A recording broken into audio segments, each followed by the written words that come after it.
The wagon wheels groaned against the rutted trail, each rotation carrying Annie Calhoun deeper into Wyoming territory's unforgiving embrace. Dust devils danced across the horizon, where earth met sky in a hazy line that seemed to stretch into eternity. She'd been traveling alone for 3 days now, her calloused hands steady on the reins despite the ache that had settled into her bones. At 32, Annie stood taller than most women back east, with shoulders broadened by years of working her late husband's horse farm in Pennsylvania.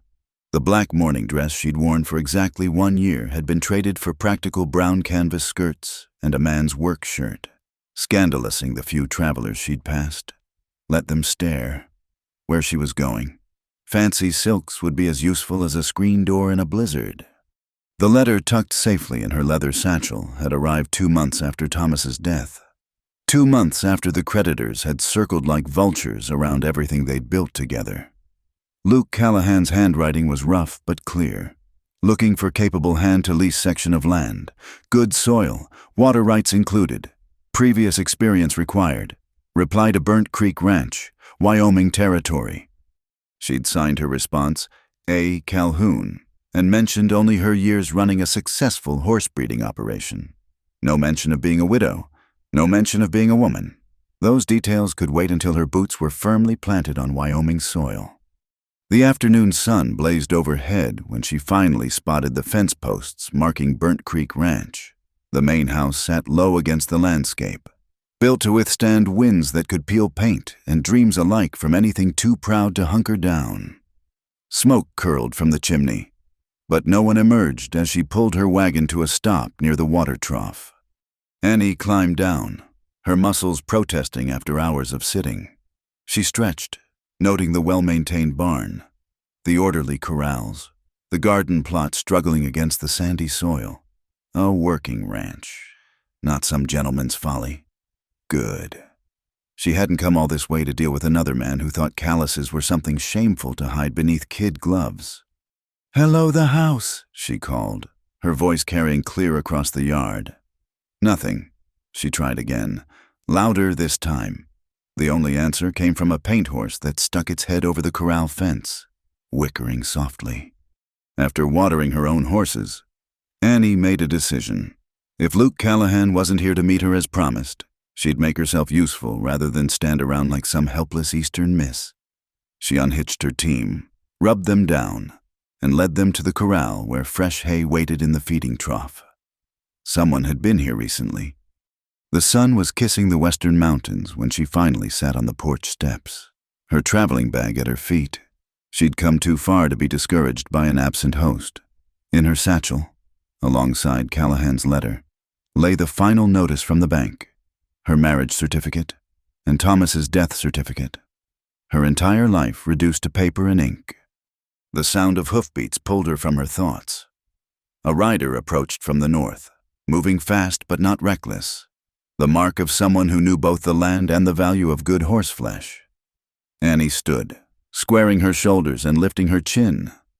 First impressions mattered, especially when you were already fighting an uphill battle. The rider pulled up sharp when he spotted her, his bay gelding dancing slightly as he took in the scene her wagon, her horses in his corral, and Annie herself standing on his porch like she belonged there, which, according to their correspondence, she did. Luke Callahan was younger than she'd expected, perhaps 35, with a kind of weathered face that could mean anything from 25 to 50 in this harsh country. Dark hair showed beneath his worn hat, and his eyes she couldn't make out the color in the fading light narrowed as he dismounted. "Help you, ma'am." His voice carried the careful neutrality of a man who'd found unexpected visitors before. Not all of them welcome. "Mr. Callahan, I'm Annie Calhoun. We've been corresponding about the land lease." He stopped mid-stride, his hand still on his horse's reins. The silence stretched between them like a taut wire. Annie watched understanding dawn across his features, followed quickly by something that might have been embarrassment or anger. Hard to tell which. Calhoun," he said slowly. "Annie Calhoun. You're a Calhoun." "Last I checked." She kept her voice level, though her heart hammered against her ribs. This was the moment that would decide everything. I was expecting... He cut himself off, removed his hat, and ran a hand through his hair. That is, your letter didn't mention that I was a woman. No, it didn't. My experience with horses, however, was all there in black and white, unless you're telling me that particular qualification has somehow changed. A muscle worked in his jaw, behind him. The sky had turned the color of fresh blood, casting long shadows across the yard. When he finally spoke again, his words came measured and careful. Mrs. Calhoun. Widow Calhoun, she corrected. And it's just Annie. I didn't travel 800 miles to stand on ceremony. Annie. Then... He tied his horse to the porch rail with movements that spoke of barely controlled frustration. This isn't Pennsylvania. Wyoming territory is no place for a woman alone. The work here would break most men, let alone a woman. Annie felt heat rise in her cheeks despite her best efforts to remain calm. Mr. Callahan, I've birthed foals in blizzards, doctored horses with colic through the night, and kept a farm running while my husband slowly died of consumption. I've been broke, widowed, and run off land my family worked for 2 generations. So before you tell me what might break me, perhaps you should consider what already hasn't. The words hung between them in the cooling air. Somewhere in the distance, a coyote called to its pack. Luke Callahan studied her with an expression she couldn't read, taking in her travel-worn clothes, her straight spine, the calluses visible even in the dim light when she tucked a strand of dark hair behind her ear. There's no house on the section I'm leasing, he said finally. Just land. You'd have to start from nothing. I've started from less. The nearest neighbor is 15 miles. Town's a day's ride. I've got good horses and better sense than to go looking for trouble. And there are men here who'd see a woman alone as an easy target. Men like Rufus Baines, who own half the county, and think that entitles them to the other half too. Annie met his gaze steadily. There are men like that everywhere. Mr. Callahan, at least here I'd have the legal right to shoot them if they trespass. That startled a sound from him that might have been a laugh if it hadn't been so bitter. You always this direct? I found it saves time. She picked up her traveling bag. Now, since you're clearly not prepared to honor our agreement tonight, perhaps you could direct me to where I might camp without causing further inconvenience. I'll water my horses at dawn and be on my way to town. Maybe someone there needs help they're not too proud to accept. She made it 3 steps before his voice stopped her. Wait. Annie turned back, one eyebrow raised in question. Luke Callahan looked like a man wrestling with himself and losing. There's a line shack about a mile south, near Burnt Creek. Roof's good. There's a working pump. You can stay there tonight. We'll discuss the rest come morning. It wasn't an agreement, but it wasn't a refusal either. Annie nodded once. I'll need to fetch my horses. Leave them. They'll be safe here tonight. He paused, then added grudgingly. Wouldn't be right. Sending you off in the dark to find the place. I'll show you. 20 minutes later, Annie stood in the doorway of the small line shack, her wagon parked alongside.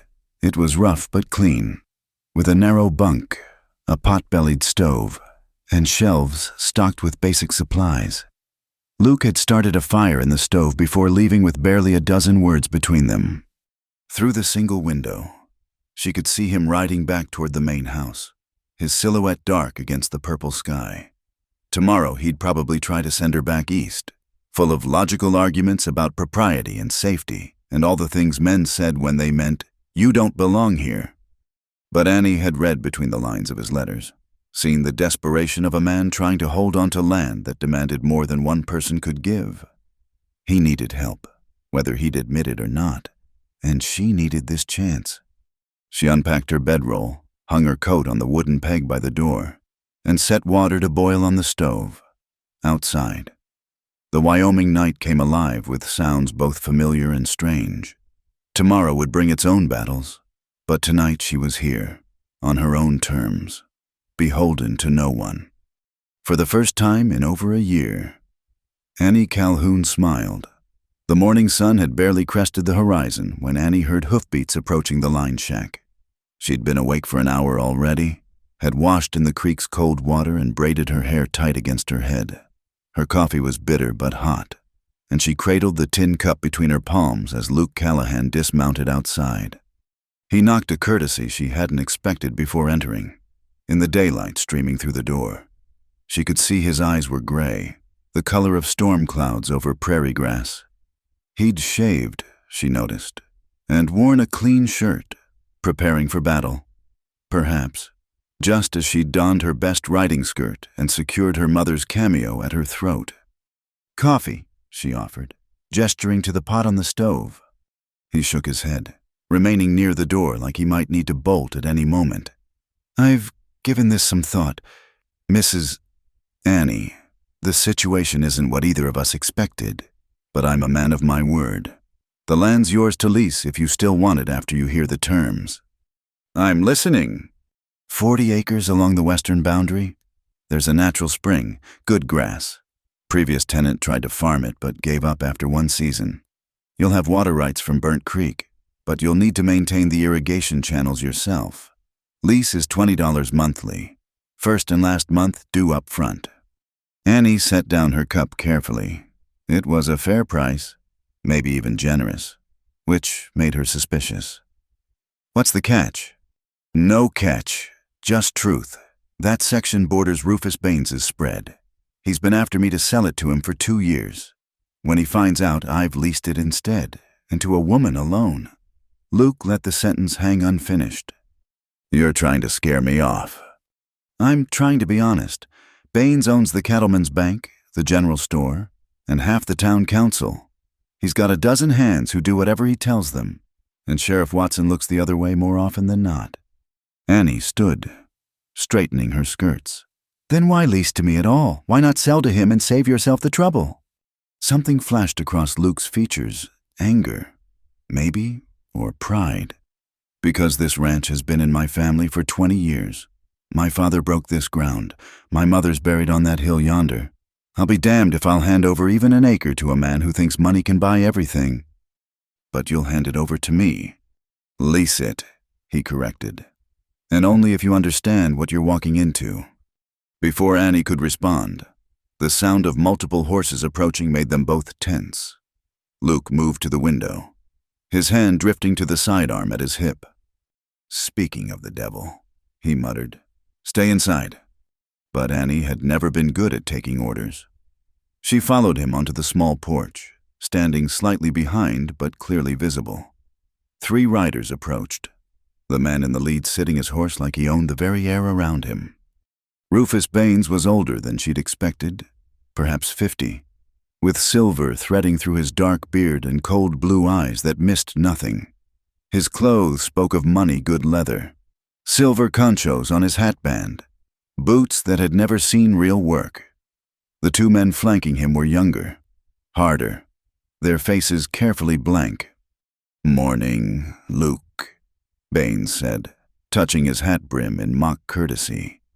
His gaze slid to Annie, lingering in a way that made her skin crawl.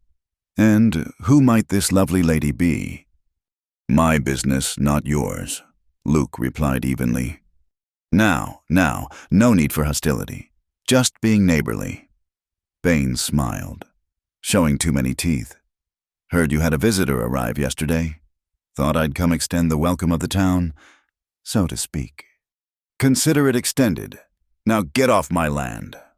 Baines's smile never wavered, but something dangerous flickered in his eyes. "That's no way to talk in front of a lady. Luke, ma'am, I'm Rufus Baines.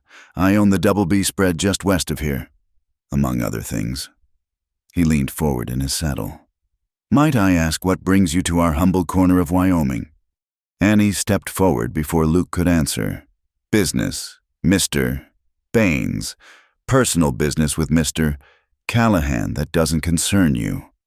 "Everything in this valley concerns me, Miss Widow Calhoun."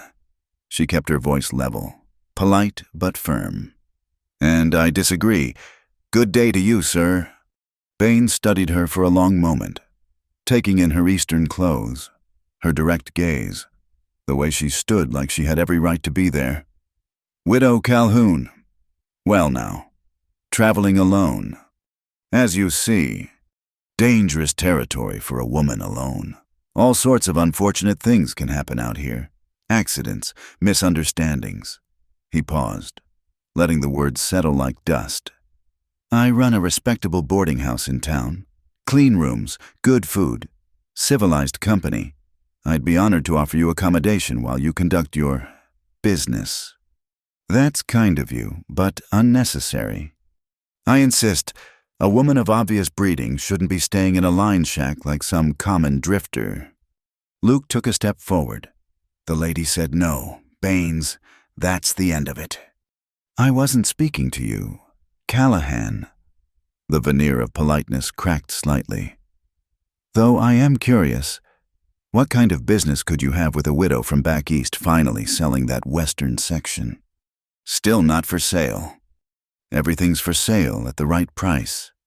Baines's gaze returned to Annie, including hospitality.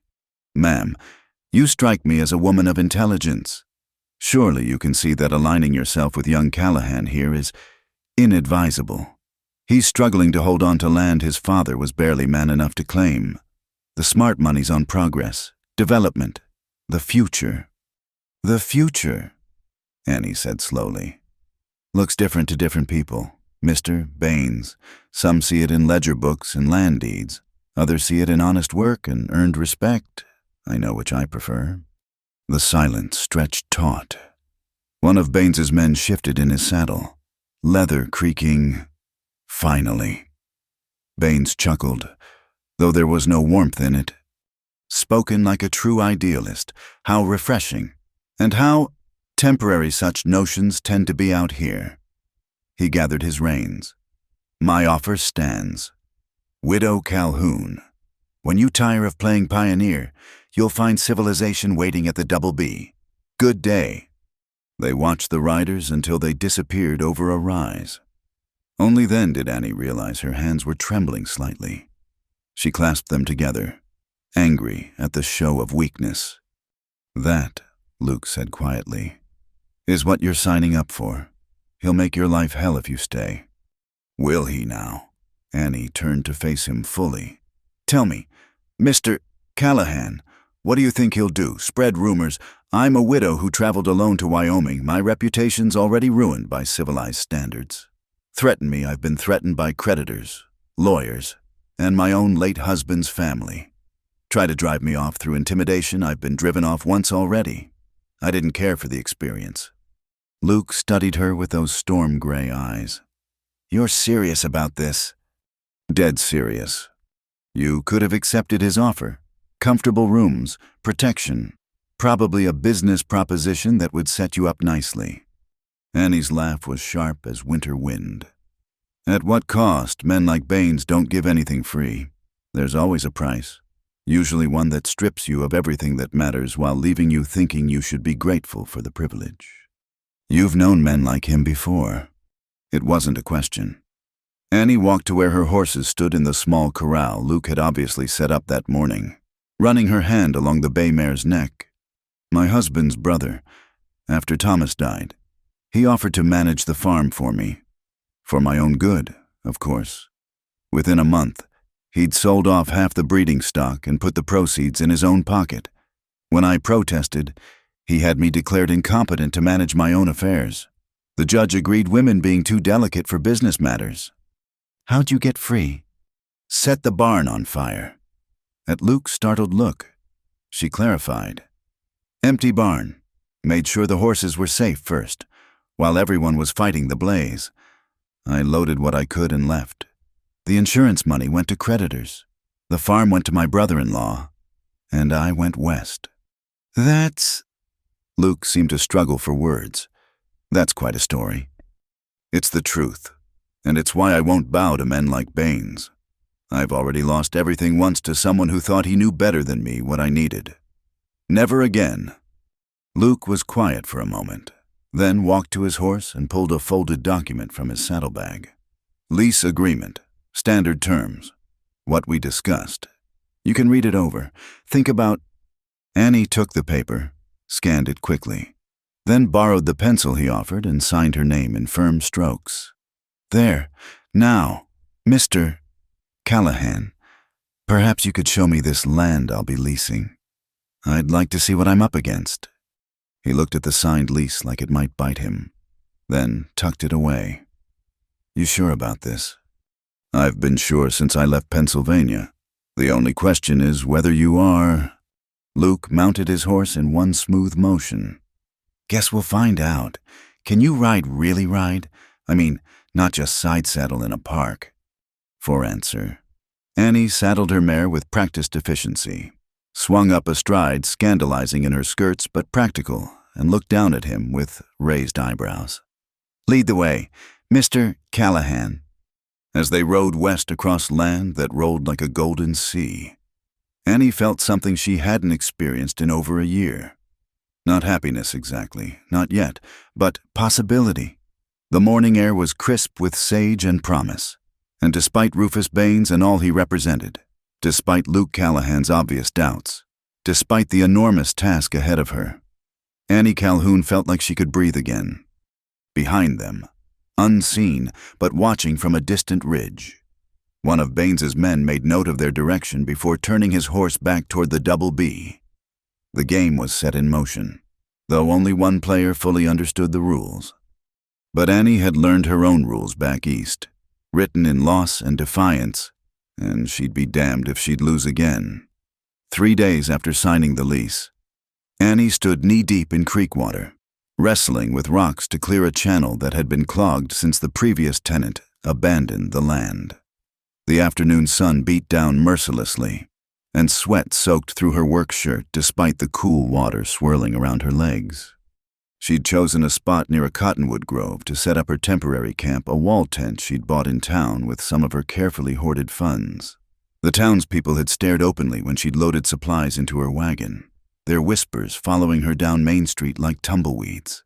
Let them talk. She had work to do. The sound of approaching horses made her straighten, immediately alert. Living alone meant constant vigilance, a lesson she'd learned quickly, but it was only Luke. She saw with relief she wouldn't acknowledge, leading a pack horse loaded with lumber. Thought you might need these, he called out, dismounting near the creek bank, left over from when we rebuilt the barn last spring. Annie waded out of the water, her skirts heavy and dripping. I can pay you for them. Consider it part of the lease agreement. He began unloading the boards, not quite meeting her eyes. How's the water situation? Manageable. The main channel needs work, but the spring's flowing strong. I'll have the irrigation ditches cleared by week's end. Luke paused in his unloading to stare at her. By yourself? Do you see anyone else here? She wrung water from her skirts, trying not to notice how his presence filled the space around her tent, making it seem smaller somehow. I'm not helpless, Mr. Callahan. Never said you were, but there's a difference between capable and stubborn. In my experience, men only call women stubborn when they're doing something men think they shouldn't. That earned her almost a smile. Fair point. Still, some of those rocks are bigger than... Mr. Callahan. The voice carried across the open ground, high and imperative. They both turned to see a rider approaching fast, raising dust clouds in her wake. The woman who reined in beside Luke's horse was everything Annie wasn't petite, blonde, dressed in a riding habit that probably cost more than Annie's entire wardrobe. She looked perhaps 25, with the kind of delicate features that made men think of porcelain and protection. Luke Callahan, I have been looking everywhere for you, she said, ignoring Annie entirely. Daddy said you were out checking fence lines, but Miguel said he saw you heading this direction with supplies, and I simply had to find you. Miss Baines. Luke's voice had gone carefully neutral. What can I do for you? Miss Baines, of course. Annie should have seen the resemblance in the calculating blue eyes, though this girl hid her nature better behind batting lashes and dimpled smiles. It's about the church social next Saturday. I need to know if you're escorting anyone, because Mama's arranging the dining tables and she simply must know the numbers. Finally, her gaze slid to Annie, taking in the soaked work clothes, the muddy boots, the tent that spoke of impermanence and impropriety. Oh, I didn't realize you had company. Miss Clarissa Baines. This is Mrs. Annie Calhoun. She's leasing the western section. Clarissa's perfectly shaped eyebrows rose. Leasing a woman alone, she tittered, a sound like breaking glass. How unusual. Daddy didn't mention anything about this. Your father doesn't need to know my business arrangements, Luke said firmly. Oh, but he'll be so interested. He was just saying at dinner last night how concerned he was about you, trying to manage all this land alone. And now you've taken on a tenant who's... She paused delicately, looking Annie up and down again. Well, I'm sure you know what you're doing. Annie stepped forward, extending a deliberately muddy hand. Pleased to meet you, Miss Baines. Your father was kind enough to offer me accommodation in town, but I prefer the freedom of my own land. Clarissa stared at the outstretched hand like it might bite her, then managed a weak smile without taking it. How enterprising of you, though surely a woman of your experience understands the importance of maintaining certain standards living alone in a tent, working like a common laborer. What will people think? I imagine they'll think whatever they want, regardless of what I do. Indeed. Clarissa's smile sharpened. Though I do hope you won't be attending the church social in such rustic attire. We do try to maintain a certain level of respectability at community gatherings. I hadn't planned on attending at all, Annie said calmly. I have work to do. Work, Clarissa repeated the word like it tasted bad. Yes, I suppose you must. How fortunate that some of us don't need to lower ourselves to such extremes. She turned back to Luke, dismissing Annie as thoroughly as if she'd vanished. About Saturday. I won't be attending either. Luke interrupted. Too much to do before winter. Clarissa's pretty face clouded. But Luke, everyone will expect. Then everyone will be disappointed. He moved back to the pack horse, clearly ending the conversation. You should head back, Miss Baines. Your father won't like you riding alone this far from town. I'm perfectly safe. After all, what could happen with you here to protect me? She shot another look at Annie. Though I can see you're busy with your charity work. Really, Luke, if you wanted to help the less fortunate, there are more appropriate ways. Annie felt heat rise in her cheeks, but kept her voice level. I'm no one's charity, Miss Baines. I pay my lease and work my land. That's business, not benevolence. Of course. How modern of you. Clarissa gathered her reins with gloved hands that had never known a callus. Well, I must go. Mama's hosting the ladies' auxiliary this afternoon. We're discussing how to help the deserving poor. Perhaps you'd like to be on our list? Mrs.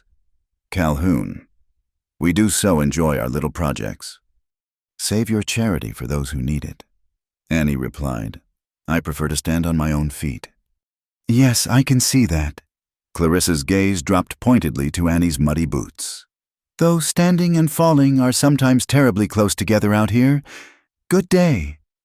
She wheeled her mare around with practiced skill and cantered off, back straight and riding crop tapping against her boot in irritation. Luke and Annie watched until she disappeared over a rise. I apologize for that, Luke said finally.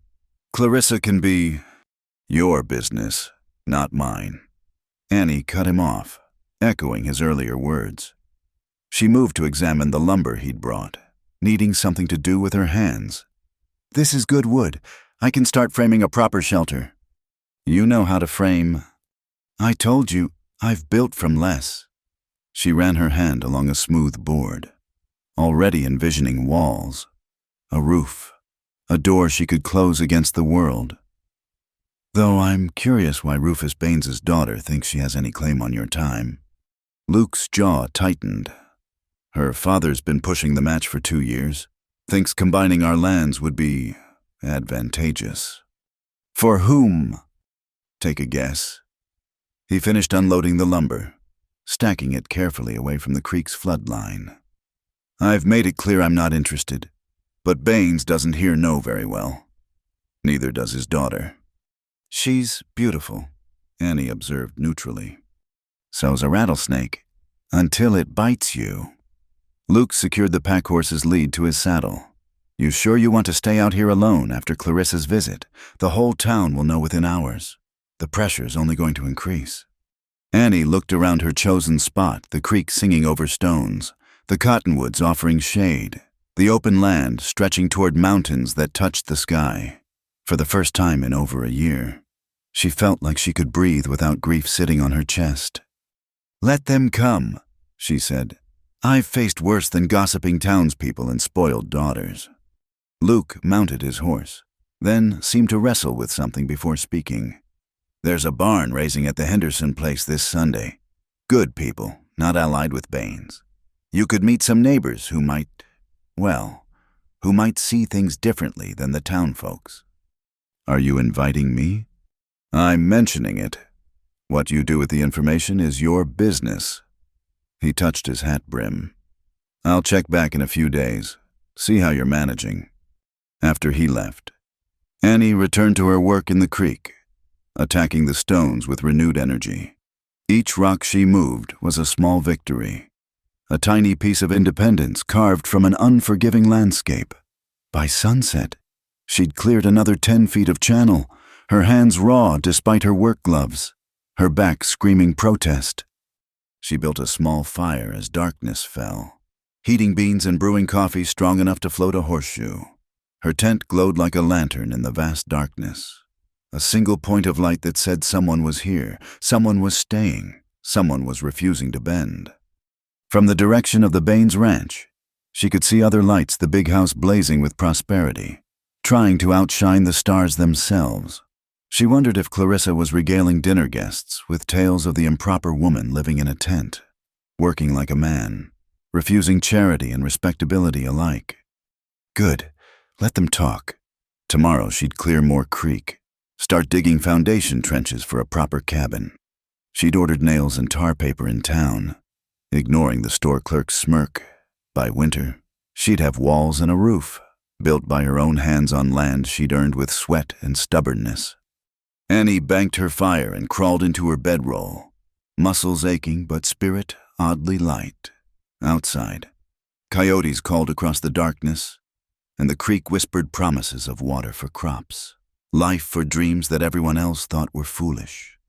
I don't need protection, she said aloud to the canvas walls of her tent, to Rufus Baines and his pretty daughter, to Luke Callahan, who kept offering help with one hand while holding her at arm's length with the other. I need land, I need work, I need a chance. The night offered no argument, and Annie Calhoun fell asleep to the sound of her own breathing, steady and strong and unafraid. The first winter storm hit 3 weeks after Annie had settled on her land. She'd managed to construct a rudimentary frame for her cabin, but it was far from finished when the temperature plummeted and snow began falling in thick, heavy curtains that obscured the mountains. Annie had seen storms in Pennsylvania, but nothing like this. The wind howled like a living thing, driving snow through every gap in her tent walls. By the second day, she was burning through her firewood at an alarming rate just to keep from freezing. On the third morning, she woke to an ominous silence. The tent walls bowed inward under the weight of snow, and when she pushed open the flap, she found herself facing a wall of white nearly 3 feet high. Her horses, sheltered in a makeshift lean-to she'd built, whinnied nervously. She was digging out, breath clouding in the frigid air, when she heard someone calling her name. Luke appeared through the swirling snow, leading a pack mule loaded with supplies. His face was grim beneath the ice crystals clinging to his hat brim. Get your necessities, he said without preamble. You're coming to the main house until this blows over. I'm fine here. No, you're not. He dismounted, already moving toward her tent. This is just the beginning. Weather like this can last a week or more. That tent won't hold, and when it goes, you'll freeze to death before you can make it anywhere else." Annie straightened, gripping her shovel. "I've weathered storms before. Not like this." His gray eyes were hard as flint. "This isn't about pride, Annie. It's about survival. Now get your things, or I'll throw you over my shoulder and carry you out of here myself." She wanted to argue, wanted to stand her ground, but the wind chose that moment to gust so hard her tent pole cracked audibly. The sound decided her. Some battles weren't worth dying for. "Just until the storm passes," she said firmly, "and I pay for my keep." "Fine, now move."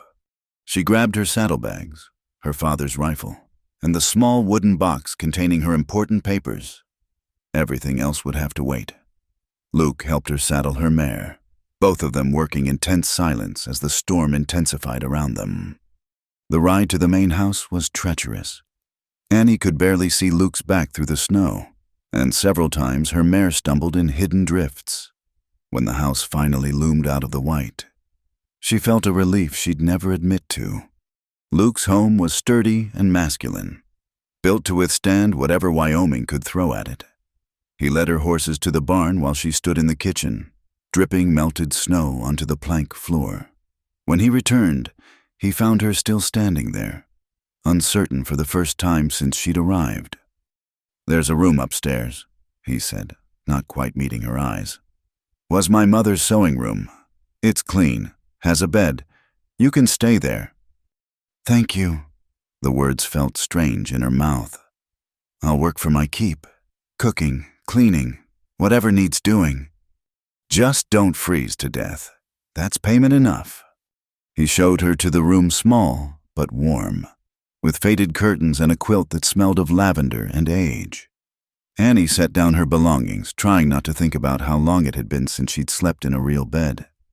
That evening, she made dinner from the supplies in Luke's well-stocked pantry. Nothing fancy beef stew and biscuits, but hot and filling. They ate in awkward silence, the storm rattling the windows like something trying to get in. "This stew's good," Luke said finally.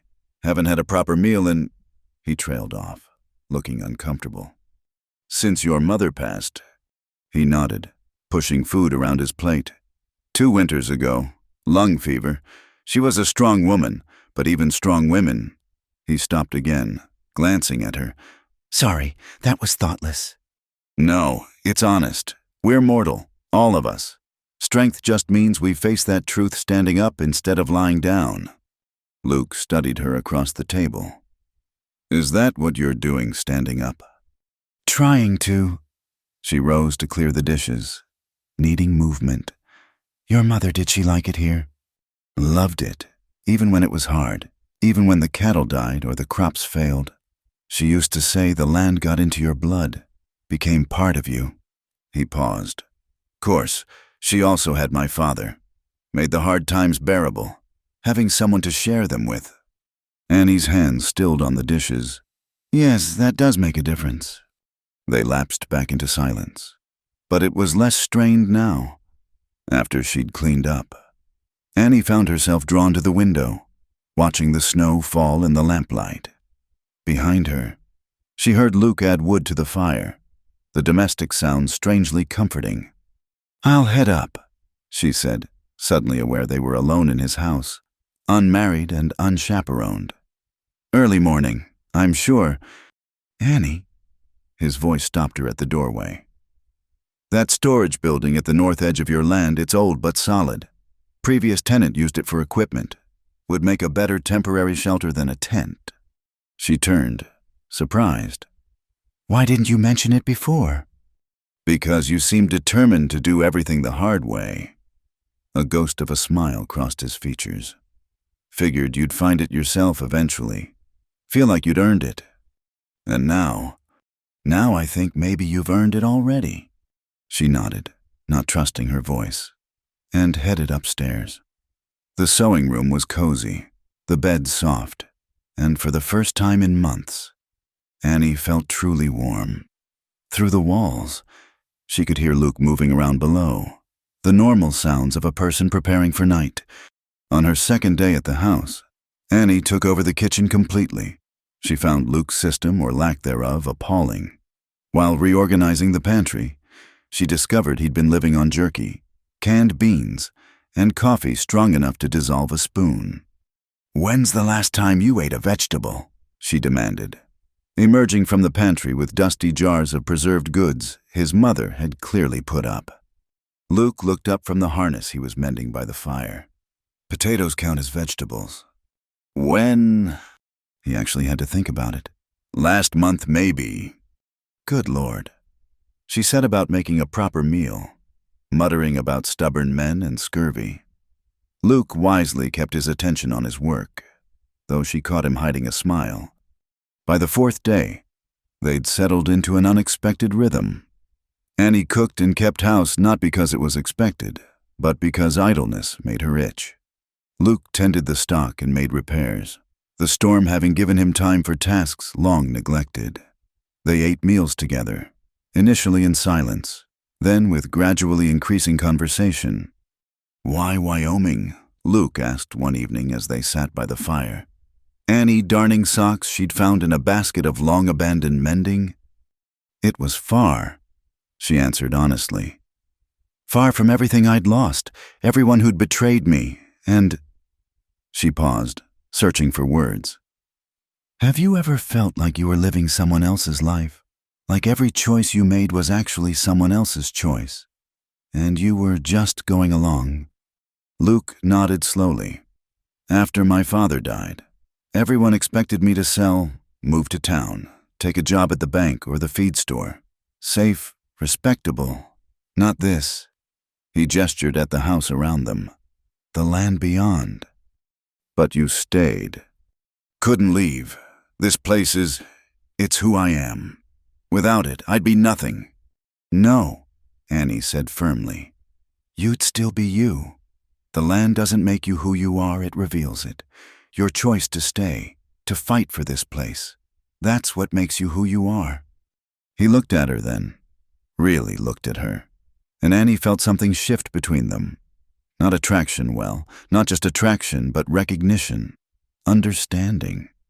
The storm broke on the 6th day, the sun emerging like a miracle to set the snow-covered world ablaze with light. Annie stood at the window, watching the transformation, when Luke appeared at her shoulder. "I'll take you back to your land today," he said. "Check that storage building. See what needs doing to make it livable." "I appreciate that." She turned to face him. "And I appreciate this, the shelter, the meals. I know it wasn't proper." "Proper." He said the word like it tasted bitter. "You know what's proper. Letting a neighbor freeze to death because keeping her safe might make tongues wag. That's the kind of proper Rufus Baines and his ilk believe in.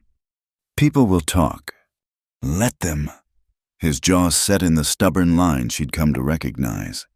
"You've worked harder in the weeks you've been here than most men do in a season. You've earned your place, and anyone who says different can answer to me." The vehemence in his voice surprised them both. Luke stepped back, running a hand through his hair. "I know what you mean." Annie touched his arm lightly, then withdrew her hand. "Thank you."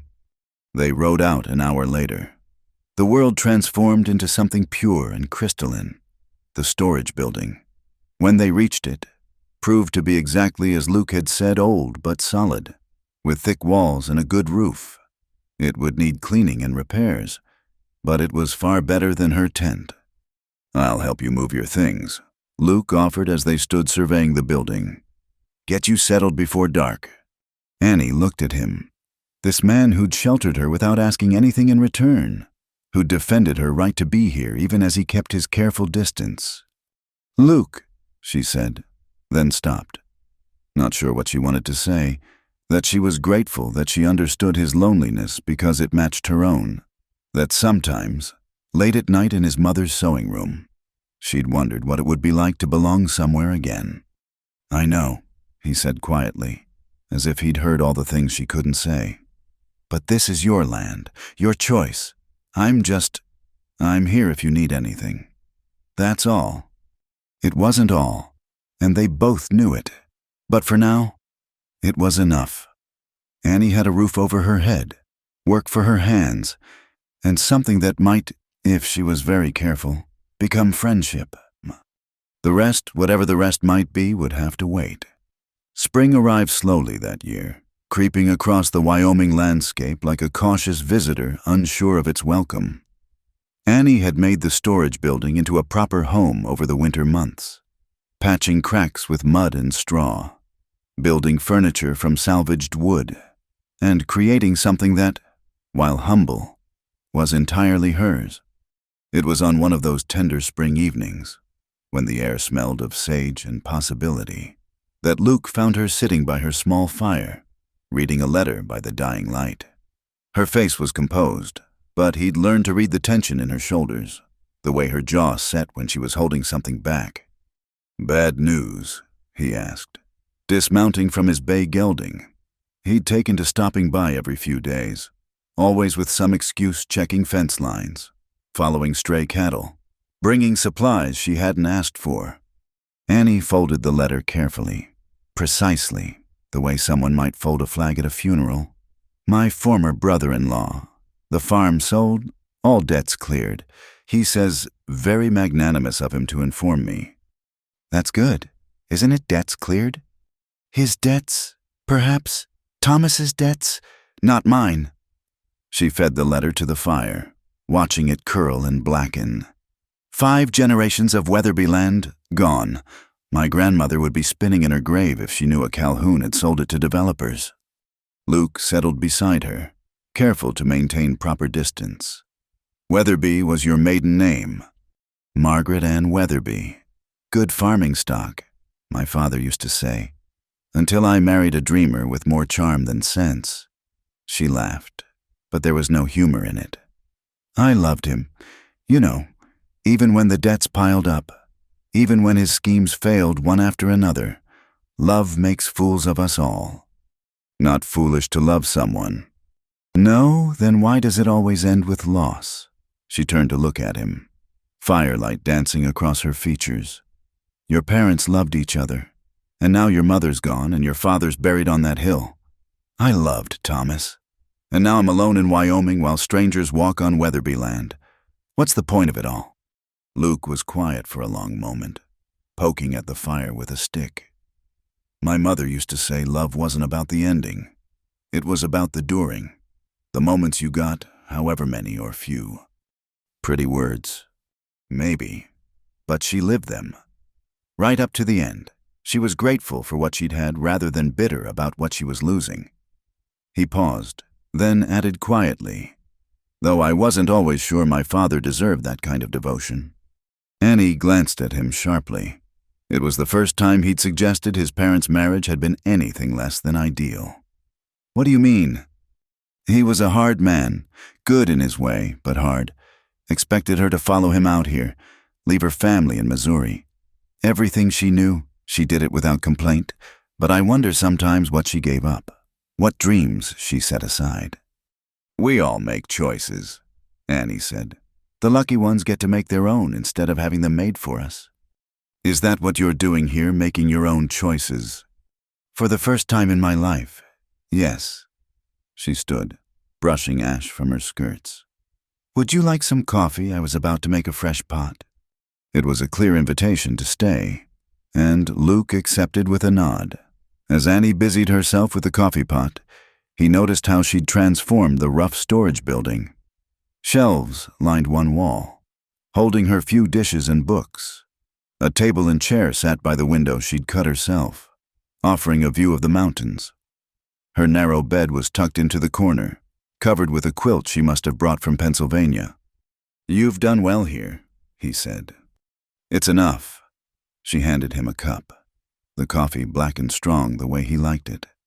"Though I'll need to think about a proper cabin before next winter. This will do for now, but—" "I've been thinking about that." Luke spoke carefully, as if navigating a field of hidden rocks. "There's good timber on the North Ridge. I've got rights to it. If you wanted to cut some for building—" "I couldn't—" "Not charity," he interrupted. "Trade. You helped during the storm, kept house, cooked. That's worth something." It's worth what it's worth, which is considerably less than timber rights. Then we'll work out terms. Labor for lumber, you help with the spring branding. I'll help you fell trees. Fair trade. Annie studied him over her coffee cup. Why? Why what? Why do you keep helping me? And don't say neighborly courtesy. Rufus Baines is your neighbor too, and I don't see you offering him timber rights. Luke set down his cup, seeming to wrestle with words. You remember what you said during the storm about the land revealing who you are? Yes. Well, it's revealing something about you that He stopped, started again. This place breaks most people, men and women both.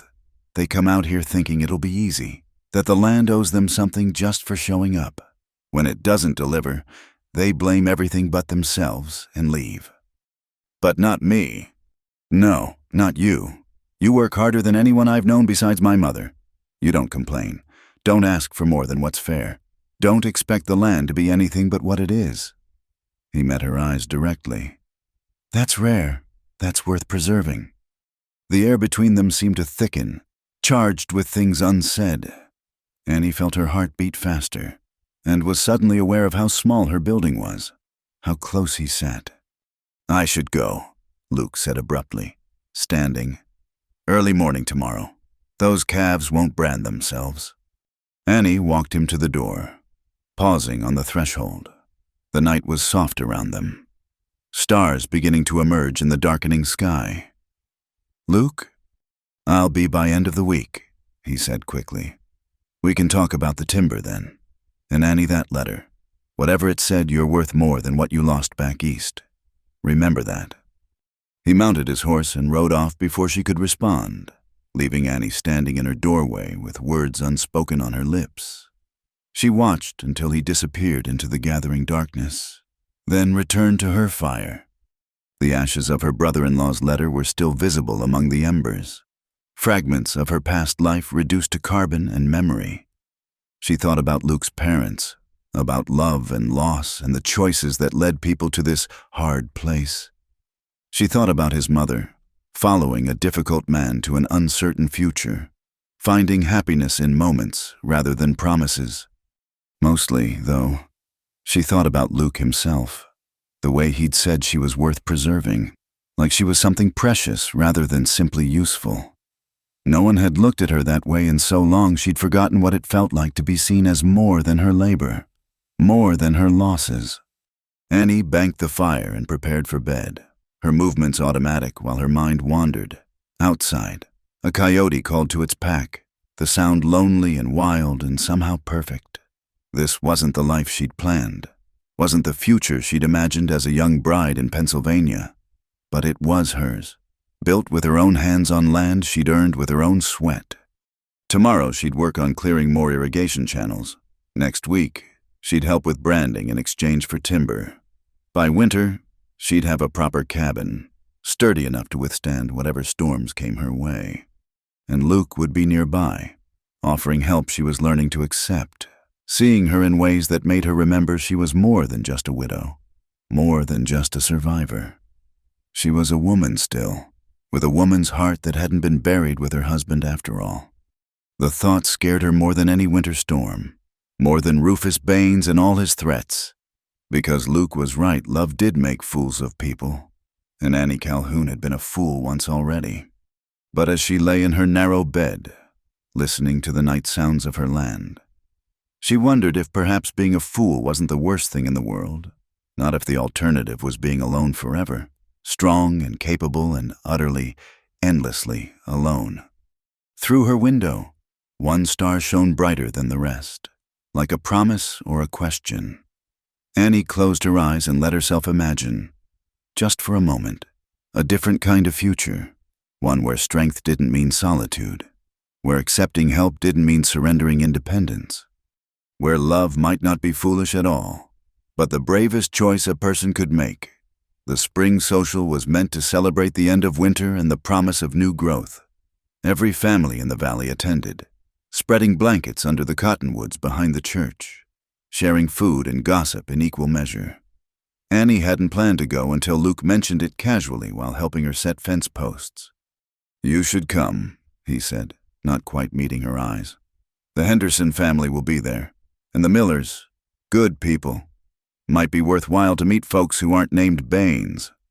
So here she was, wearing her best dress, a deep brown wool that had seen better days, but was clean and pressed, standing at the edge of the gathering like she was waiting for permission to enter.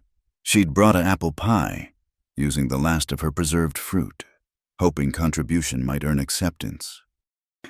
"Mrs. Calhoun," a woman approached, round-faced and smiling. "I'm Sarah Henderson. My husband Will said Luke Callahan mentioned you might come. We're so pleased you did." The warmth in her voice was genuine, and Annie felt some of her tension ease. "Thank you. I brought pie." "How wonderful, come. Let me introduce you around." Sarah Henderson proved to be a force of nature, drawing Annie into the community with determined friendliness. The women were polite, if reserved, clearly curious about the widow who'd taken land alone.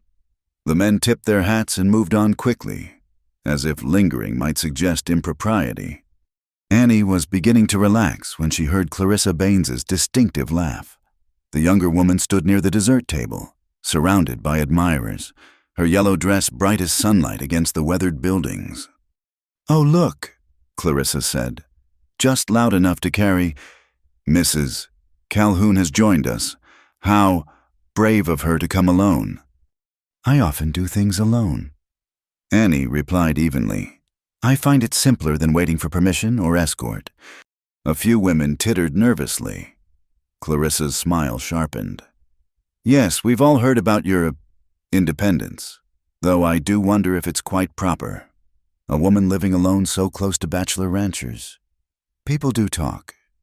"People always talk," Sarah Henderson interjected firmly, "usually when they have nothing better to do with their tongues." Before Clarissa could respond, Luke appeared at Annie's elbow. He'd dressed for the occasion in a clean white shirt and dark vest, his hair still damp from washing. "Mrs. Calhoun, might I have a word?" Annie excused herself gratefully, following him away from the crowd. They walked toward the church steps, where it was quieter. "Thank you," she said, "though I can fight my own battles." "I know, but sometimes it's good to have backup." He paused, then said quickly, "Would you walk with me as friends?" He added hastily, "Nothing improper, just walk." They strolled along the creek that ran behind the church, careful to stay within sight of the social. The afternoon light was golden, making everything look softer than it really was. "Clarissa seems determined to make things difficult for me," Annie observed. "She's angry. Thought she had me all but branded and earmarked. Finding out I have no interest in being owned hasn't sat well." "No interest in being owned, or no interest in her?" Luke glanced at her sideways. "Both." They walked in comfortable silence until they reached a small footbridge. Luke stopped, gripping the rail. "Annie, I need to tell you something. About my father." She waited, sensing the weight of what was coming. He wasn't a bad man, but he was difficult, drank too much, especially after the hard years. My mother covered for him, made excuses, held everything together while he... Luke's knuckles were white on the railing. He never hit her. Want to be clear about that, but words can hurt just as much as fists. And he had a tongue like a whip when the whiskey was in him. Annie touched his arm gently. "Luke."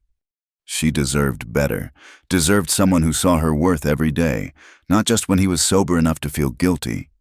He turned to face her. "I swore I'd never be like him. Never take a woman for granted. Never let whiskey or pride or anything else matter more than, well, is that why you've never married, fear of becoming your father? Partly also never found anyone who..." He stopped, jaw working. "That's not true.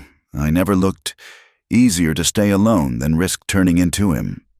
Annie studied his profile, seeing new shadows in the strong lines of his face.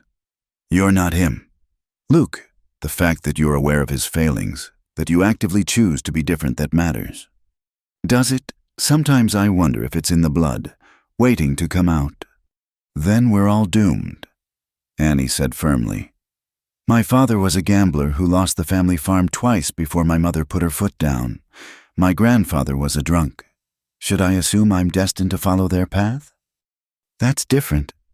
Why? Because I'm a woman. She shook her head. We are not our parents. Luke, we're the choices we make every day. And every day I've known you, you've chosen kindness. That's who you are. He looked at her then with such naked vulnerability that her breath caught. I want to ask you something, but I need you to know you can say no.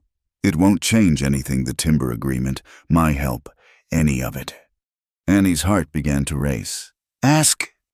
Would you let me court you properly? I mean, Sunday rides, sitting together at socials, all of it. I know you're still in mourning, and I know you came here to be independent, but I'm not in mourning. The words came out sharper than intended. I mourned Thomas while he was dying, mourned him for the proper year after. I'm done with mourning. As for independence, she took a breath. Being independent doesn't mean being alone. It means choosing who to let close. And yes, Luke, you may court me. The smile that broke across his face was like sunrise after a long night. You mean it? I don't say things I don't mean. They stood there, grinning at each other like youngsters, until the sound of approaching voices reminded them where they were. Rufus Baines appeared around the bend, Clarissa on his arm, followed by several of his men. Well, well, Rufus said, his voice carrying false joviality. Young Callahan and the widow, off alone together. How cozy. We're hardly alone, Luke replied calmly. And watch your tone when speaking about Mrs. Calhoun. Protective. Aren't we careful, boy? That's a dangerous game you're playing. The only game here is yours. Baines. Luke stepped slightly forward, putting himself between Rufus and Annie. Whatever scheme you're running, leave her out of it. Rufus's eyes glittered dangerously. Scheme, I'm a businessman. Callahan. When I see an opportunity, I take it, your lady friend here is sitting on valuable land. Land that could be put to better use than whatever playing house she's doing. My land is not for sale, Annie said clearly. Not to you, not to anyone. Everything's for sale at the right price, or under the right pressure. His smile was cold. You'd be surprised how many ways there are to encourage someone to reconsider, especially someone in a vulnerable position. Is that a threat? Luke's hand moved toward his hip, where his gun would normally rest. He'd left it off for the social, a decision he was clearly regretting. A threat, heavens no, just an observation about how hard this country can be. Accidents happen, wells go dry, fences get cut, stock wanders off. Rufus tipped his hat mockingly. Enjoy the social, both of you, while you can. He walked away, Clarissa throwing one last venomous look over her shoulder. His men lingered a moment longer, memorizing faces, before following. We should get back, Annie said quietly. Her hands were trembling slightly, but her voice was steady. Annie, not now, not here. She smoothed her skirts, lifted her chin. We're going to walk back to that social, and we're going to smile, and we're going to show everyone that Rufus Baines doesn't scare us. Then you're going to walk me back to my wagon like the gentleman you are. And we're going to talk about pleasant things. Understood. Yes, ma'am. They returned to find the social continuing as if nothing had happened, though Annie noticed the speculative looks, the whispered conversations that stopped when they passed. She retrieved her pie plate, said her goodbyes to Sarah Henderson, and allowed Luke to escort her to her wagon. About what Baines said, Luke began as he helped her up. I know what men like him are capable of. Annie interrupted. I'm not afraid. Maybe you should be. She looked down at him from the wagon seat. This good man who'd offered her friendship and now something more. Fear is just another chain. Luke, I've broken too many to start forging new ones now. At least let me... Court me. She smiled slightly. Yes, you may court me. You may come calling on Sundays and sit with me at socials and all those proper things. But you may not fight my battles for me or treat me like something fragile that needs protecting. Agreed. Luke studied her for a long moment, then nodded. Agreed, but any partners watch each other's backs. That's not protection, that's partnership. Partners, she repeated, tasting the word. I think I could learn to like that. As she drove away, Annie allowed herself to glance back once.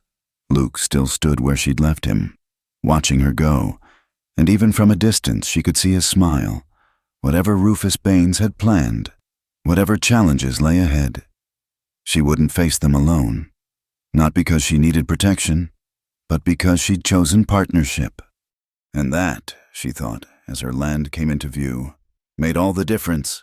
The dust storm rolled in from the west like a brown wall of fury, catching everyone in the valley off guard. Annie had been working on her new grain storage when the wind suddenly shifted, bringing with it the distinctive smell of dirt and doom. She'd barely managed to get her horses into the lean-to before visibility dropped to nothing. For 3 hours, she huddled in her cabin, listening to the wind howl and feeling the walls shake. Dirt seeped through every crack, coating everything in fine grit. When it finally passed, she emerged to find her world-transformed fences down, her carefully tended garden buried, and worse. Luke's grain warehouse was visible from her property, or at least it had been. Now she could see smoke rising from that direction, black against the dust-hazed sky. Without thinking, she saddled her mare and rode hard toward the main ranch. She found chaos. The storm had torn part of the warehouse roof off, and falling debris had knocked over a lantern, starting a fire that now threatened the entire structure. Luke was there with several hands, forming a bucket brigade from the well, but they were losing ground fast. "The grain," Luke shouted when he saw her. "If we lose this harvest..." Annie didn't need him to finish. Without the grain to sell, he'd have no way to pay the banknote coming due. She'd overheard enough in town to know Rufus Baines held that note and would love nothing more than an excuse to foreclose. "Where are the shovels?" she called back.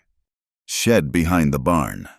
She ran, found what she needed, and returned to attack the problem from a different angle. While the men fought the flames with water, she began shoveling dirt onto the base of the fire, creating a break it couldn't cross. Other hands saw what she was doing and joined her. They fought for what felt like hours, but was probably less than one. Annie's arms screamed protest. Her lungs burned from smoke and exertion. But she didn't stop. Couldn't stop. Beside her, Luke appeared with his own shovel, his face grim and determined. The moment came when the fire finally began to retreat, tamed by water and dirt and sheer stubborn will. They'd saved perhaps half the grain, maybe less, but it was better than nothing. Annie stood swaying on her feet, aware suddenly that her skirt was singed. Her hands were blistered inside her work gloves, and she probably looked like she'd been dragged behind a wagon. Luke wasn't much better. A gash on his forehead bled freely, and his shirt was more holes than cloth. "Inside," she said firmly. "That cut needs tending." "The grain. We'll still be there after I make sure your brains aren't leaking out. Move." He was too exhausted to argue. In his kitchen, Annie pumped water and found clean cloth, working by lamplight as darkness fell. The cut was messy but not deep, though it would likely scar. "Hold still," she murmured, cleaning away blood and soot. "This will sting." Luke hissed when she applied the whiskey she'd found, but didn't pull away. His eyes never left her face as she worked. "You didn't have to come." "Yes, I did." She tied off the bandage, then finally met his gaze. "Partners. Remember? Annie." His hand came up to cover hers where it rested on his shoulder. "I might lose everything. The grain that's left won't cover the banknote. Baines will do nothing," she interrupted. "How much is the note?" $200, due in 2 weeks. Annie did quick calculations. I have 70 saved. That plus what you get for the remaining grain. No. Luke stood abruptly, moving away from her. I won't take your money. You won't take it, she agreed. You'll borrow it, with interest. Proper business arrangement. Annie, no, that's probably everything you have. Not everything. I have land, I have horses, I have my hands and my health. She moved to face him again. And I have a neighbor who would do the same for me. Don't I? Luke's jaw worked. She could see his pride warring with practicality, the need to save his ranch fighting against the humiliation of taking money from a woman he was courting, no less. It's not charity, she said softly. It's investment. This ranch succeeds. My land value increases, you fail. I'm surrounded by Baines's holdings with no ally in sight. Pure self-interest. Liar. But he said it gently, almost fondly. You're doing this because you're good, because you care. Maybe, does it matter why?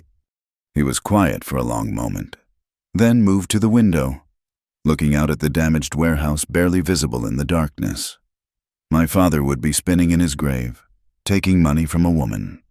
Your father's not here. You are. And you have to decide what matters more, his ghost or your future. Luke turned back to her, and she saw he'd made his choice even before he spoke. I'll pay you back, every cent, plus interest. I know. And this doesn't change things between us. I won't court you out of gratitude or obligation. Good, because I won't be courted that way. He laughed then, short and rough but genuine. God, Annie, what did I do to deserve you riding into my life? Got lucky, I suppose. She began cleaning up the medical supplies, needing something to do with her hands. Though after today, I'm thinking we need better fire protocols. Sand barrels stationed around the buildings. Maybe. Luke crossed the room in 3 strides and kissed her. It was brief, barely more than a pressing of lips, but it stopped her words and thoughts alike. When he pulled back, they were both breathing hard. I'm sorry, he said immediately. I shouldn't have. No, Annie interrupted. You shouldn't have stopped. This time when he kissed her, it was slower, deeper, full of promise and possibility. Annie's hands came up to frame his face, careful of the bandage. And for a moment the world beyond this room ceased to exist. No fires, no banknotes, no Rufus Baines. Just them. When they finally parted, Luke rested his forehead against hers. I should see you home. I can see myself home. I know you can, but I want to. Let me. She nodded, not trusting her voice. They rode in companionable silence, the stars beginning to emerge as the dust cleared. At her cabin, Luke dismounted to help her down, his hands lingering on her waist. Thank you, he said simply, for everything. That's what partners do. Is that all we are, partners? Annie looked up at him. This man who'd shown her more respect and genuine care in a few months than she'd known in years of marriage. No, but it's a good start. He kissed her again, gentle and sweet, before mounting his horse. I'll come by tomorrow. We can go to the bank together. Luke, she called as he turned to go. Your mother would be proud. You saved what you could. You're fighting to keep the land, and you're smart enough to accept help when offered. That's not weakness. That's wisdom. Even in the darkness, she could see his smile. Good night, Annie. Good night. She watched him ride away, then went inside to wash off the soot and dirt of the day. Her hands were shaking slightly as she heated water, but not from exhaustion. The kisses had awakened something she'd thought dead, a warmth that had nothing to do with fire and everything to do with hope. In her small mirror, she studied her reflection, hair more gray than brown now, face lined by sun and sorrow, hands rough from work, not the fresh young bride who'd married Thomas Calhoun all those years ago. But Luke had looked at her like she was beautiful, kissed her like she was precious. Annie touched her lips, still feeling the pressure of his, and smiled. Tomorrow would bring its own challenges: the bank, Baines, the constant struggle to survive in this unforgiving land. But tonight, she was a woman who'd been kissed by a good man, who'd fought fire and won, who'd chosen partnership over solitude. Outside, a coyote howled, and its pack answered, their voices weaving together in wild harmony. Annie banked her fire and prepared for bed, humming softly. Her grandmother used to say that the best things in life came when you were brave enough to reach for them, even if it meant getting burned. Today she'd literally fought fire. Tomorrow she'd fight banks and powerful men who thought they owned the world. But she'd also been kissed under stars, and promised partnership, and shown that she wasn't alone anymore. The burns on her hands would heal. The damage from the storm could be repaired, and somewhere in the darkness, Luke Callahan was riding home, probably touching his own lips and wondering, like her, how everything had changed so fast yet felt so right. Annie smiled again and closed her eyes. Let tomorrow come. She was ready for it. The fever struck Luke 3 days after the fire, turning what should have been a simple cut into something far more dangerous. Annie found him collapsed in his barn when she came to discuss the bank payment, his skin burning hot and his eyes glazed with delirium. No, he muttered when she tried to help him stand. She can't see me like this. She's already seeing you, Annie said firmly, maneuvering his arm over her shoulders. And she's getting you inside before you die of stubbornness. It took all her strength to get him to the house. By the time she had him in bed, her back was screaming and sweat soaked through her dress. Luke thrashed weakly, pushing at invisible enemies, mumbling words she couldn't quite catch. Annie had seen fever before, had nursed Thomas through countless bouts during his final year. But this was different, sudden, violent, threatening to consume Luke before her eyes. The wound on his forehead had turned angry red, infection spreading despite her careful cleaning. She worked through the night, alternating cold compresses with willow bark tea forced between his lips. When he burned too hot, she bathed his skin with cool water, ignoring propriety in favor of necessity. When chills racked his body, she piled on blankets and built up the fire. Sometime near dawn, Luke's eyes opened, focusing on her with difficulty. Annie? I'm here. You should go. Not proper. You being here. Propriety can hang itself, she said sharply. Drink this. He was too weak to argue, accepting the bitter tea with a grimace. The bank. We'll wait. Rest now. But rest wouldn't come easy. As the fever climbed higher, Luke began talking, rambling words that made Annie's heart twist. He spoke to his father, apologizing for failures real and imagined. To his mother, begging her to stay, not to leave him alone, and to Annie herself, though he didn't seem to realize she was there. Should have told her, he muttered, toesing restlessly. Should have said, scared to lose her too. Everyone leaves. Pa left angry. Ma left sick. Annie will leave when she knows. Knows what? Annie asked softly, wiping sweat from his brow. Not good enough. Farm's failing. Can't even... He trailed off into unintelligible mumbling. Then, suddenly clear, sleep beside me tonight, just once. Give you everything. All the land. Just don't leave. Annie's hand stilled on the cloth. The words were fever talk. She knew, but they struck something deep within her. This strong, proud man, reduced to begging for companionship, for someone to stay. I'm not leaving, she whispered. Fight this. Luke, come back to me. The second night was worse. Luke's fever spiked dangerously high, and Annie found herself praying to a god she'd been angry with since Thomas died. She'd already lost one man to illness. The thought of losing another, of losing Luke, terrified her more than she could admit. Near midnight, exhaustion forced her to rest. She pulled a chair close to the bed, intending to doze sitting up, but Luke's hand found hers in his delirium, gripping tight. Stay, he said clearly, though his eyes remained closed. Please. Annie looked at him, this man who'd shown her more genuine respect in months than she'd known in years, who saw her as partner rather than property, who kissed her like she was precious, without overthinking it. She lay down beside him on top of the covers, careful not to jostle his injured body. "I'm here," she murmured. "I'm staying." Luke seemed to calm at her presence, his breathing evening out. Annie remained awake, monitoring his fever, ready to rise if needed.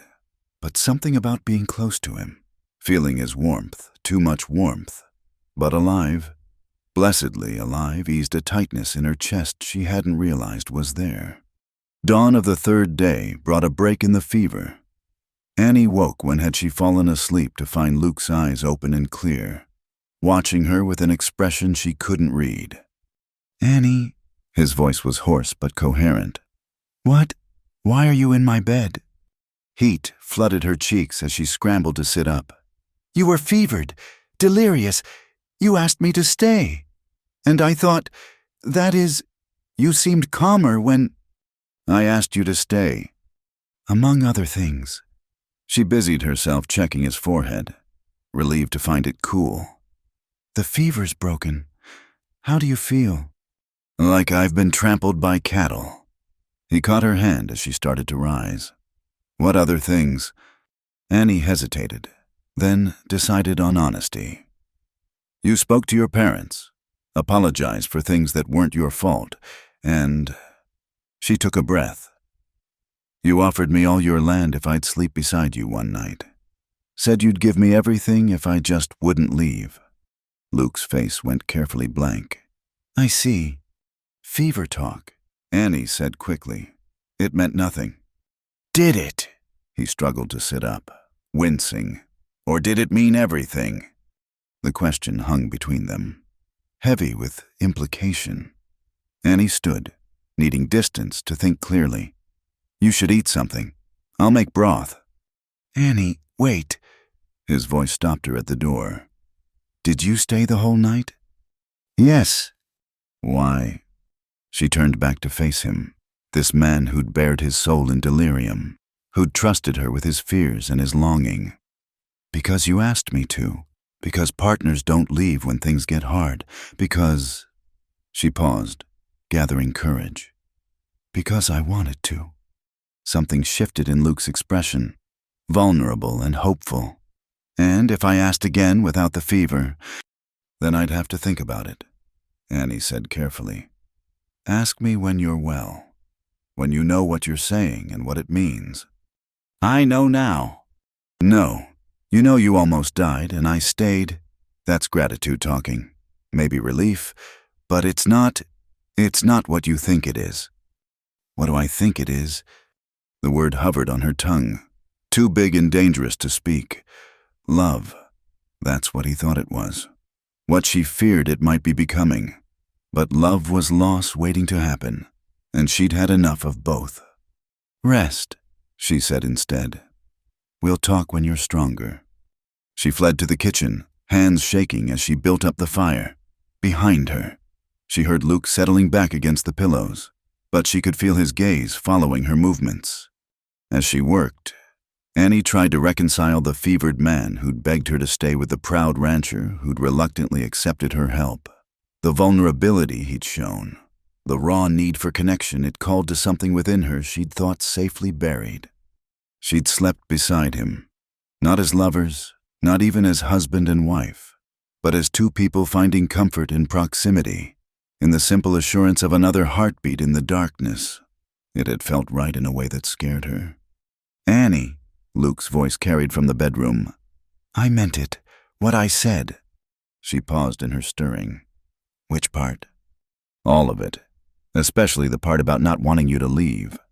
Annie closed her eyes, gripping the spoon tighter.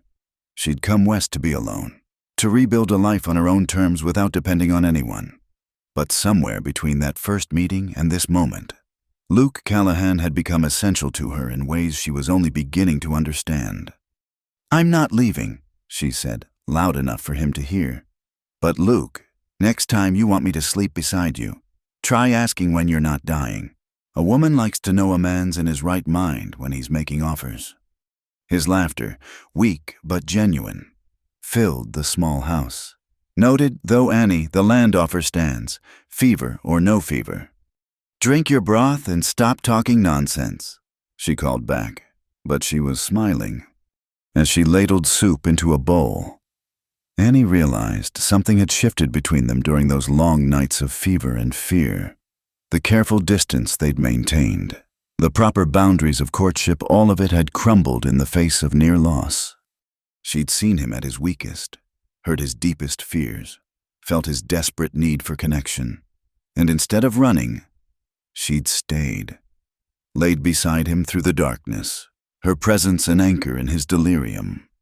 That had to mean something. What exactly? She wasn't ready to name, but as she carried the broth to Luke, seeing the way his face lit up at her return, Annie thought maybe, just maybe, she was brave enough to find out. "Eat," she ordered, settling beside the bed. "Then sleep. Then we'll talk about the future." "Our future?" he asked, hopefully. Annie met his eyes steadily.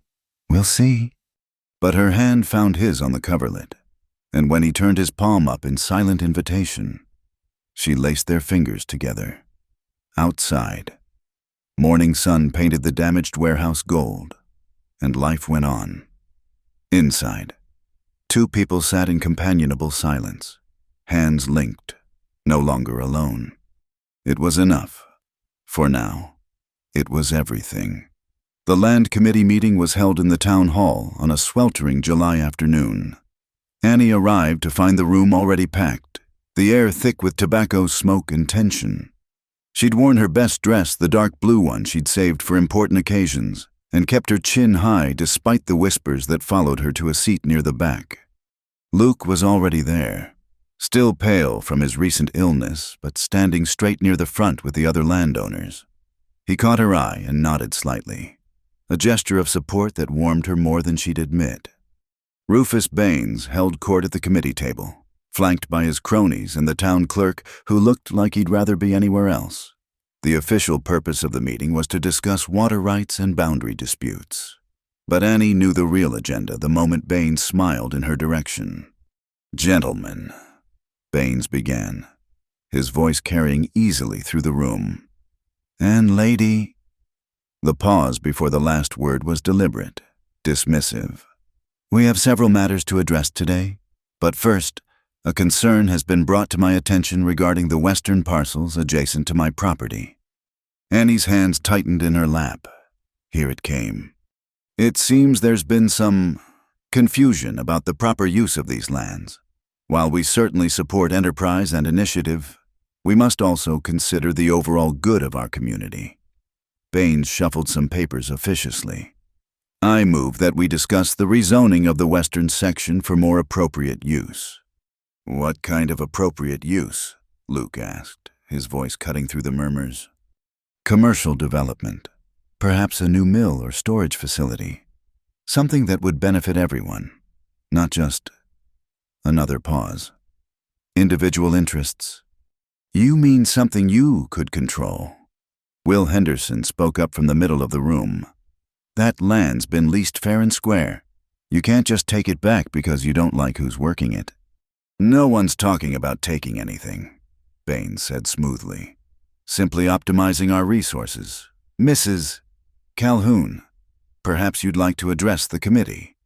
Tell us about your plans for the land." Annie stood slowly, aware of every eye in the room. Some curious, some hostile, a precious few sympathetic. She made her way to the front, each step deliberate and measured.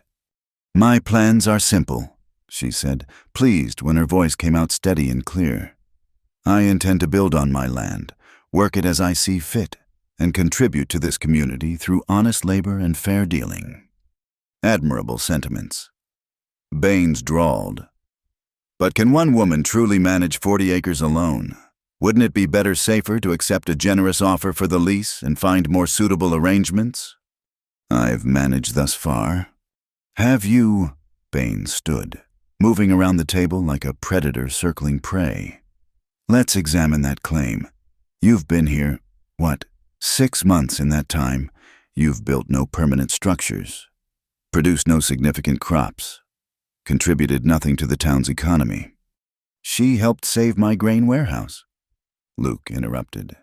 That grain's now sold and the money's circulating through town businesses. I'd call that contribution. Yes, we've all heard about your partnership with young Callahan. Baines's tone made the word sound dirty, which raises other questions about the propriety of a widow living alone so close to a bachelor. Setting aside moral concerns? There are no moral concerns. Annie's voice rose despite her efforts to stay calm. Mr. Callahan and I have conducted ourselves with complete propriety, if you're suggesting otherwise. I'm suggesting nothing, merely observing that appearances matter. A woman alone, accepting aid from unmarried men, working like a common laborer, what kind of example does this set for our young ladies?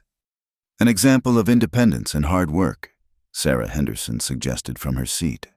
Several women nodded agreement. Baines's face darkened. Ladies, please. This is a business discussion. Then let's discuss business. Annie said firmly, You claim I've built nothing permanent. I have the bills of sale for lumber and supplies that say otherwise. You say I've produced no crops. My irrigation channels are clear and ready for planting. You question my contributions. Ask any merchant in town who's been buying supplies from a woman paying cash, not credit. Paper claims. Baines dismissed. The fact remains that you want my land because it borders yours. Annie interrupted. You've wanted that section for years, and now you're using my sex as an excuse to take it. But I have a legal lease, signed and witnessed, unless you're suggesting the law doesn't apply to women. The room stirred uneasily, even in Wyoming, where women had gained the vote before anywhere else. Suggesting legal inequality was dangerous ground. The law applies to everyone, Baines said carefully. But so does common sense. This territory is harsh, unforgiving. It requires strength, which I have. Protection, which I provide myself. And social standing within the community structure, which I'll earn through my work, not my connections. They faced each other across the small space, Annie refusing to back down despite the difference in their heights, their power, their positions. The room held its breath. You seem very sure of yourself. Mrs. Calhoun, Baines said softly. But confidence alone won't clear fields or survive winters. When you fail, and you will fail, remember this moment. Remember that you had the chance to accept generous terms and chose pride instead. If I fail, it'll be my failure, my choice, my consequences. Annie met his gaze steadily. But Mr. Baines, I don't intend to fail. We'll see. He returned to his seat. I move to table the rezoning discussion pending further review of Mrs. Calhoun's progress. Shall we say 6 months? If by January she's shown no substantial improvement to the land, we revisit the matter. The motion passed despite Luke and the Hendersons voting against it. Annie knew she'd won a temporary victory at best. 6 months to prove herself, to build something permanent enough to satisfy the committee, or rather, to satisfy Baines. After the meeting, she stood outside in the dusty street, trying to calm her racing heart. Luke appeared at her elbow, his face tight with anger. 6 months, he said. He's given you winter to fight through. Deliberate. I know. Annie, this is getting dangerous. Baines doesn't make idle threats. Neither do I. She turned to face him. I told him I don't intend to fail. I meant it. And if he doesn't fight fair, you know he won't. Cut fences, poisoned water, mysterious accidents. Then I'll need help watching for trouble. She paused, choosing her words carefully. Partners watch each other's backs. Remember? Luke studied her face, then nodded slowly. Partners, yes. He glanced around, then stepped closer, lowering his voice. There's something else. During the meeting, I overheard Phillips talking to Mason. Baines has been buying up notes all over the valley. Small debts, seed loans, equipment purchases. He's positioning himself to call them in all at once. Annie felt cold despite the heat. Including yours. Already done. I found out this morning. He bought my note from the bank yesterday. But we were going to pay. He won't accept payment. Not unless I agree to his terms. Luke's jaw clenched. He wants the western section. Offered to forgive the entire debt if I break your lease. The street seemed to tilt slightly. Without that lease, Annie had nothing. No land, no options, no future here. What did you tell him? What do you think I told him? Luke's gray eyes flashed. I told him to go to hell. That land's yours as long as you want it.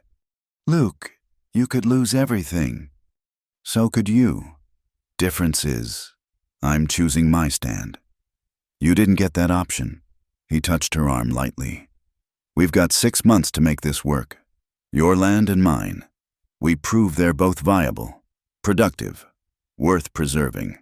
Make it impossible for even Baines to justify taking them. That's asking for a miracle. No, that's asking for hard work, good weather, and a little luck. We've got the first, we'll pray for the second, and make our own third. He smiled slightly. Besides, you don't strike me as a woman who backs down from impossible odds. Annie looked at this man who'd choose potential ruin over betraying her trust, and felt something fierce and protective rise in her chest. We'll need to be smart, pool resources, share labor, true partnership, not just friendly cooperation. Agreed. We start tomorrow, sunrise. I'll be ready. As she drove her wagon home, Annie's mind raced with plans. 6 months to build something undeniable. 6 months to prove a woman alone could succeed where men had failed. 6 months to show Rufus Baines that some things, some people couldn't be bought or bullied into submission. The sun was setting when she reached her land, painting the sky in shades of defiance. Tomorrow would bring new challenges, but tonight she had work to do, plans to make, a future to build with her own 2 hands and the help of a partner who valued honor over easy profit. 6 months, she said aloud to the empty land. Let's see who's still standing when they're done. The wind carried her words across the grass, and somewhere in the distance, a hawk cried wild and free and unafraid. The late evening sun cast long shadows across the porch where Annie sat mending harness leather. 6 months had passed since the land committee meeting, transforming her 40 acres from raw possibility into something that even Rufus Baines couldn't deny. The small cabin Luke had helped her build stood sturdy against the winter winds, smoke curling from its chimney like a flag of victory. She heard his horse before she saw him, recognizing the familiar rhythm of hoofbeats that had become as much a part of her daily life as sunrise and sunset. Luke dismounted at the gate, a gesture of respect for her space he'd maintained even as their partnership had deepened into something neither quite dared name. Evening tea, he asked, producing a small package from his saddlebag. Real tea, from the new shipment at Henderson's store. Trying to civilize me, Mr. Callahan. But she smiled as she said it, setting aside her work. They sat in comfortable silence as water heated on the small stove, watching the sun paint the mountains purple and gold. The western section stretched before them, irrigation ditches running straight and true. The small wheat field already showing green. The vegetable garden that would feed her through next winter. Committee meets tomorrow, Luke said finally. I know. Baines has been unusually quiet lately. Makes me nervous. Annie poured the tea, breathing in its delicate fragrance. Let him scheme. Look at this place. Luke, 6 months ago it was nothing but grass and promises. Now it's a proper homestead. You've done what 3 men before you couldn't. We've done it, she corrected. I couldn't have managed without your help. The lumber, the labor, the, partnership, he finished. Though, speaking of that, he set down his cup, suddenly serious. There's something I need to say, before tomorrow, before whatever Baines has planned. Annie's heart began to race, but she kept her voice steady. I'm listening. Luke stood, pacing to the porch rail and back. Do you remember when I was fevered? What I said? Which part? The part about sleeping beside me. About giving you all my land. He met her eyes. I meant it, Annie. Not the way it came out, all jumbled and desperate, but the feeling behind it that was real. Luke, let me finish, please. He took a breath. I've spent months trying to find the right words, the proper way to say this, but maybe there isn't one. Maybe there's just truth. He moved closer, close enough that she could see the gold flecks in his gray eyes. I love you, Annie Calhoun. Not because you need me, you've proven you don't. Not because I'm lonely, though I was before you came. I love you because you're the strongest, stubbornest, most magnificent woman I've ever known. Because you make me want to be better than I am. Because when I think about the future, I can't imagine it without you. Annie stood slowly, her hands trembling. What are you asking? Everything, nothing, whatever you're willing to give. He reached out, cupping her face gently. Sleep beside me tonight, Annie. Not because I'm fevered or afraid. Because I want to wake up next to you tomorrow and every day after. Because I want to face whatever comes Baines. Drought, fire, whatever, knowing you're with me. Truly with me.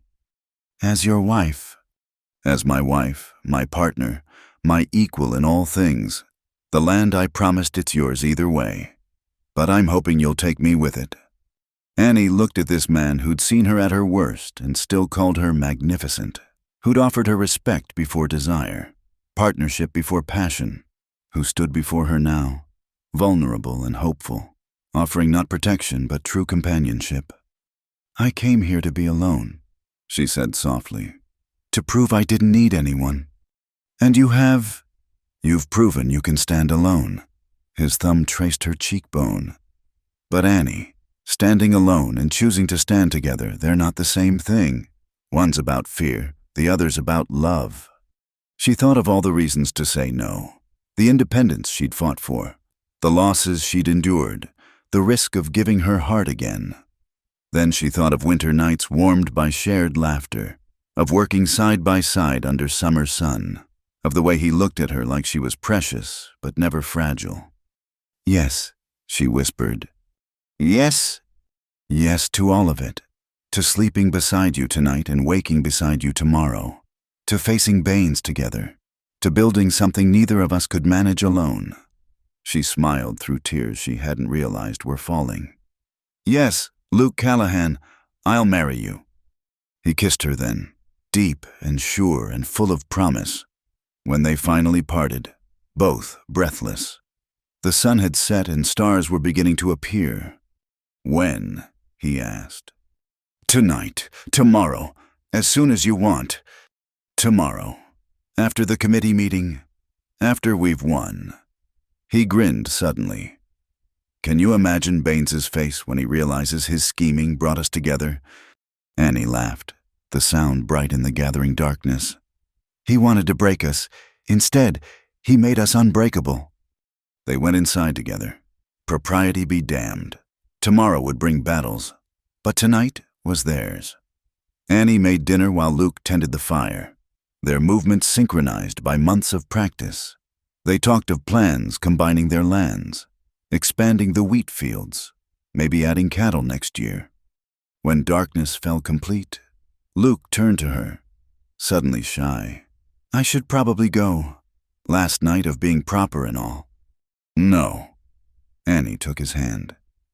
You asked me to sleep beside you tonight. I said yes. I meant it. Annie, are you sure people will talk if... Let them talk.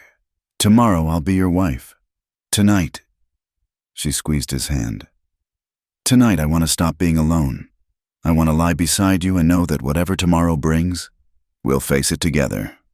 They lay together on her narrow bed, fully clothed, just holding each other. Luke's arms around her felt like safety and home combined. Annie rested her head on his chest, listening to his heartbeat, marveling at the peace that stole over her.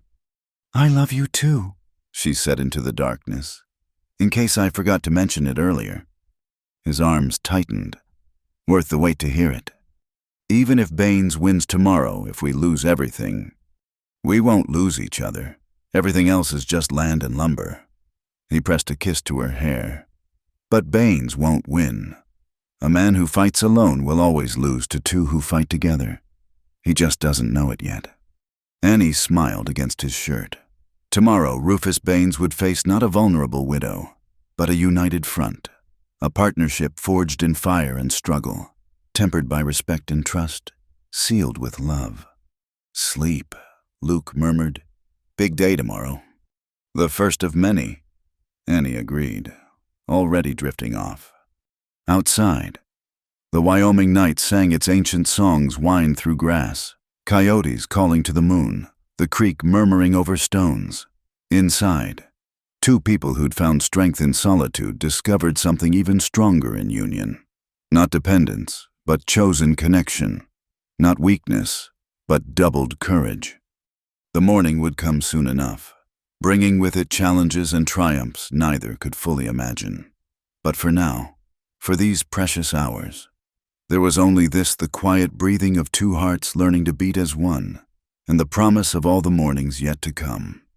Rufus Baines had schemed to break them. Instead, he'd given them the greatest gift, the push they needed to stop circling each other and claim the love that had been growing, season by season, like wheat in well-tended ground.